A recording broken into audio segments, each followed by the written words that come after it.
Now we continue our legislative inquiry on the matter so we may ask the most important question. Saan po talaga napunta ang 612.5 million pesos na pera ng bayan? Maraming salamat po. Magandang umaga po sa lahat. Before we continue with our inquiry, nais ko po balikan ng kaunti ang mga pangyayari mula sa ating huling pagrinig dito noong nakaraang araw.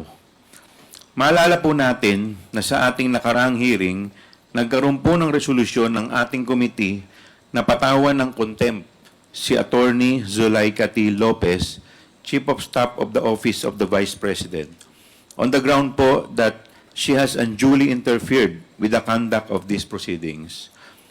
While Attorney Lopez presented herself as respectful or courteous, nakita po ng committee na ang kanyang mga sagot at mga pagkilos mula nang mag-umpisa ang inquiry na to ay evasive, uncooperative, and untruthful. Ang suma total at kabuuan ng kanyang mga acts and responses ultimately convinced the committee that Attorney Lopez was guilty of interfering in and frustrating Congress' exercise of its power of legislative inquiry. Halimbawa, isolated incident lang raw ang kanyang pagtanggal kay Yusek Gloria Mercado sa DepEd. Subalit napaamin rin siya kalaunan na may mga iba pa siyang mga tinanggal na opisyal sa DepEd kahit na hindi siya opisyal nito. Paulit-ulit din pong sinasabi ni Attorney Lopez na wala siyang alam sa utilization ng confi funds ng OVP. Paulit-ulit ito na sagot. Subalit may mga dokumento at ebidensya kagaya na lamang ng mga sulat sa COA at testimonya mismo ng iba pa nating resource persons na nagtuturo kay Attorney Lopez bilang involved hindi lang sa pag-request ng confidential funds kundi pati na rin sa utilization at liquidation nito.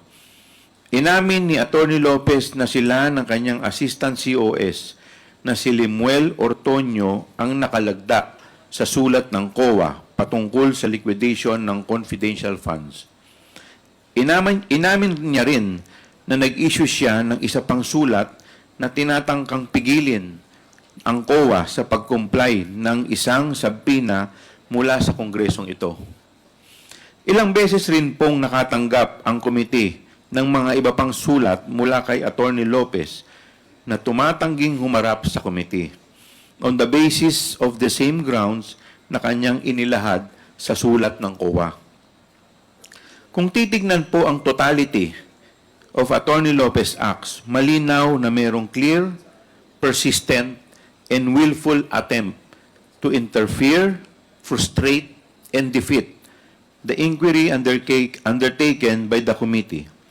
At dahil dito ay nahatulan siya ng contempt under Section 11F of our Rules of Procedure governing inquiries in aid of legislation. Ngunit, it seems na ginamit ang pagkakataon na ito upang i-distract at i-divert ang atensyon ng publiko palihis sa mga issue na tinatalakay natin. Mula Miyerkules hanggang Linggo, wala po tayong narinig na kahit na ano pang pagtugon sa mga findings noong nakaraang pagdrinig natin. Sadya pong pilit na tinatabunan ang mga tanong ng taong bayan ukol sa magkaibang pirma ni Kokoy Villamin mula sa acknowledgement receipts ng DepEd at OVP, pati na rin sa mala Superman na paglipad ni Edward Fajarda sa 27 lugar sa Pilipinas sa loob lamang ng isang araw. Imbis na sagutin ang ating mga katanungan, ay nag-stage po ng malasage sa loob ng Kongreso at nagpaunlak ng kung ano-anong kwento ukol sa pag-detain kay Attorney Lopez. Let me set the record straight. After Attorney Lopez was taken into custody by our Sergeant-at-Arms, madami po tayong in-extend na concession sa kanya at sa Vice Presidente. Humingi sila ng extension sa visiting hours kay Attorney Lopez. Pinagbigyan po natin. Kahit lagpas alas 7 ng gabi, dumating ang Vice Presidente noong Huwebes, Hinayaan po natin bumisita kahit hindi na visiting hours. Noong sinabi nila na may medical concern raw si Atty. Lopez, pinatingnan po natin ito kaagad sa medical director ng Kongreso para ma-ensure na physically stable si Atty. Lopez.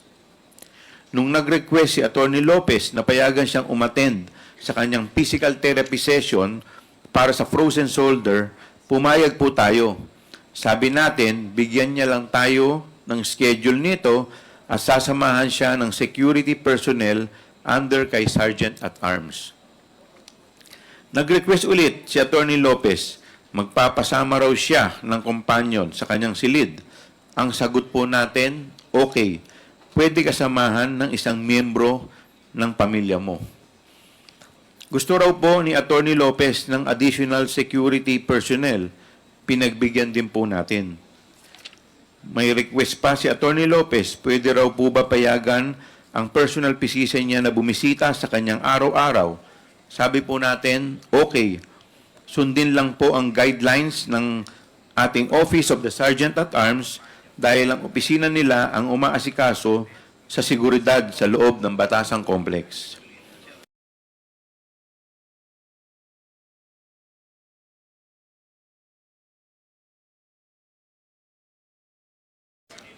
Kahit na hindi visiting day ang Sunday, nung nag-request po si Atty. Lopez na payagan ng council at OBP staff niya na bisitahin siya ng linggo, hindi po natin tinanggihan ito. Ngunit nilagay nila sa security risk ang buong Kongreso sa pagpupumilit ng Vice Presidente na manirahan sa loob. May notice pa po tayong natanggap noong Biyernes, mag-walking exercise raw si Vice Presidente sa loob ng Batasang Complex.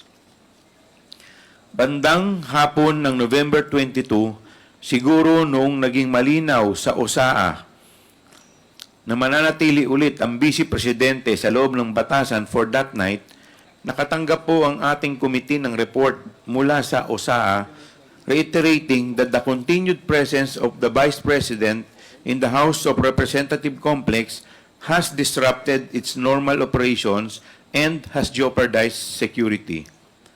Dahil po sa urgency ng concern ng OSAA, nagpatawag ako ng special meeting of the committee in accordance with Section 37 of the Rules of House of Representative, which states that special meetings may be held by the committee, which may be called by the chairperson or by 1/4 of all its members, provided that the members shall be notified in writing or through electronic mail or instant messaging, indicating therein the date, time, place, and agenda of the meeting. Sa special meeting na yon, this committee unanimously resolved to transfer Atty. Lopez from the House of Representatives Detention Center to the Women's Correctional Facility in Mandaluyong. Para sa hindi pamilyar sa ating rules, nakasaad po sa Section 11 na nasa discretion po ng committee kung saan i-detain ang isang tao na nahaltulan ng contempt.